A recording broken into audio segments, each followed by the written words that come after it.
আসসালামু আলাইকুম। আপনারা সব কেমন আছেন? আশা করি ভালো আছেন। আলহামদুলিল্লাহ, আমিও ভালো আছি। আজকের রেসিপি আচার গোশ। আপনারা একবার হলেও বাড়িতে রান্না করে খেয়ে দেখবেন। পুরো ভিডিওটা আপনারা দেখতে থাকুন। এখানে আমি 500 গ্রাম মটন নিয়েছি। মটনগুলো আমি ছোট ছোট করে কেটে নিয়েছি, চর্বি এবং হাড্ডি ছাড়াই নিয়েছি। এবার চলে এলাম রান্নার কাছে। আমি কুকার বসিয়ে দিয়েছি। এবার এখানে আমি গোশটা কুকারের মধ্যে দিয়ে দিলাম। এখানে কিন্তু কোনো তেল ব্যবহার করছি না। গোশটা আমি দিয়ে দিয়েছি।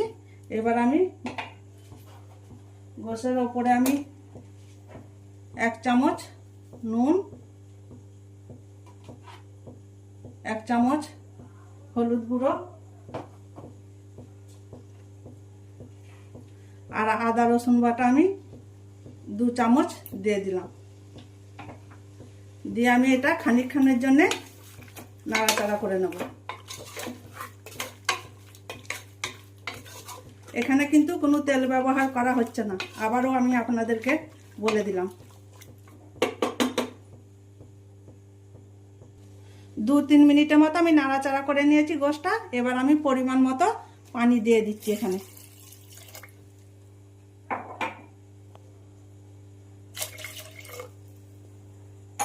গোশটা সেদ্ধ করার জন্য আমি পরিমাণ মতো পানি দিয়ে দিলাম।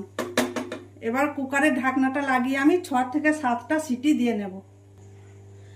আচার গোশের জন্য আমি একটা মশলা তৈরি করে নেব, সেটা আমি আপনাদের দেখে দিই। এখানে আমি 1 চামচ ধনে নিয়েছি গোটা, এখানে কালো সর্ষে নিয়েছি 1 চামচ, মেথি নিয়েছি 1/2 চামচ, কালো জিরে নিয়েছি 1/2 চামচ, মৌরি নিয়েছি 1 চামচ, জিরে নিয়েছি 1 চামচ আর 4টা শুকনো লঙ্কা নিয়েছি।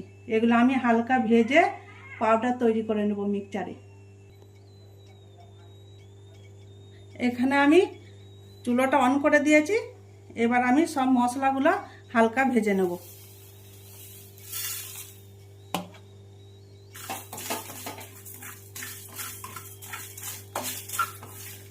হালকা ভেজে নেব, খুব কালো লাল করে ভাজলে হবে না, কালো হয়ে যাবে তাহলে।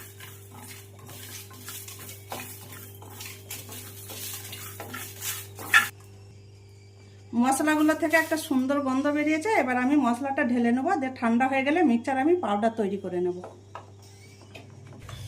আচার গোশের মশলাটা আমি তৈরি করে নিয়েছি মিক্সচারে। 6 থেকে আমি 7টা সিটি দিয়ে নিয়েছি কুকারে। এবার আমি গোশটা খুলে দেখে নেব পারফেক্ট সেদ্ধ হয়েছে কি না।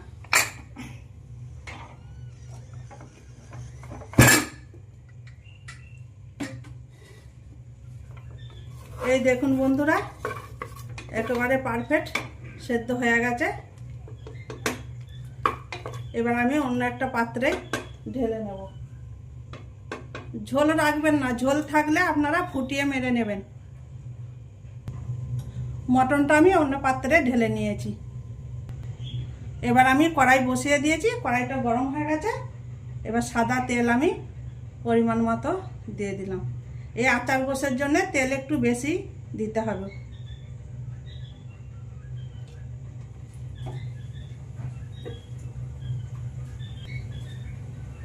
এই আচার গোশে বাগার দেওয়ার জন্য এখানে আমি 1 চামচ গোটা সর্ষে, কালো জিরে 1/2 চামচ, মেথি 1/2 চামচ, কারি পাতা নিয়েছি 1 মুঠি আর রসুন নিয়েছি আমি 10টা কোয়া কেটে নিয়েছি, 2টো শুকনো লঙ্কা আর জিরে নিয়েছি আমি 1 চামচ গোটা জিরে।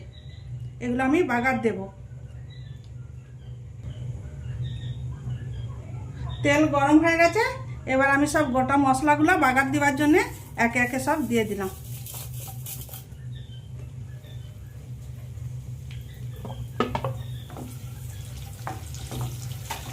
এবার হালকা করে আমি মশলাগুলো সব ভেজে নেব।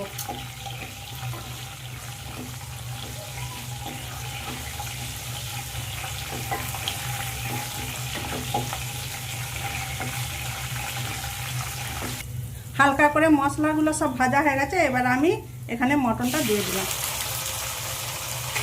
দিয়ে আবারও আমি ভালো করে মশলার সাথে মটনটা ভেজে নেব।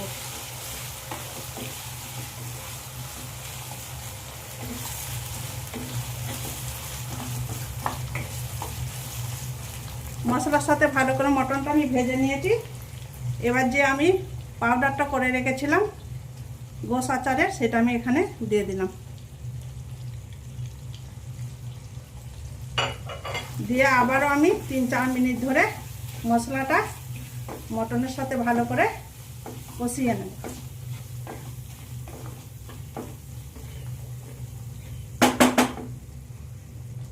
তেলের সাথে গোশটা আমার ভালো করে ভুনা হয়ে গেছে। এবার আমি ওপর থেকে একটা লেবু কেটে রেখেছি, সেই লেবুর রসটা আমি দিয়ে দেব।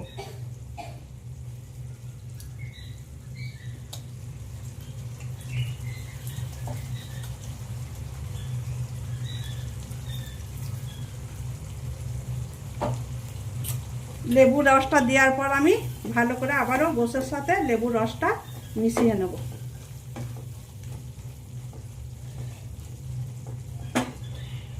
এবার আমি আঁচটা ধিমো করে 1 চামচ কাশ্মীরি লঙ্কার গুঁড়ো দিয়ে দিলাম। আর আমি দিয়ে দিলাম 3টে কাঁচা লঙ্কা। দিয়ে আবারও আমি 2-3 মিনিটের মতো ভালো করে গোশটা ভেজে নেব।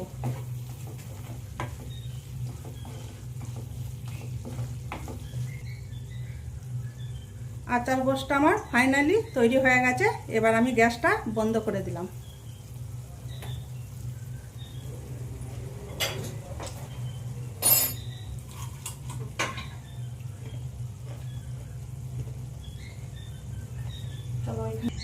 এই আচার গোশের রেসিপি আপনাদের ভালো লাগলে লাইক, সাবস্ক্রাইব, কমেন্ট করে আর আমার সাথে থাকবেন।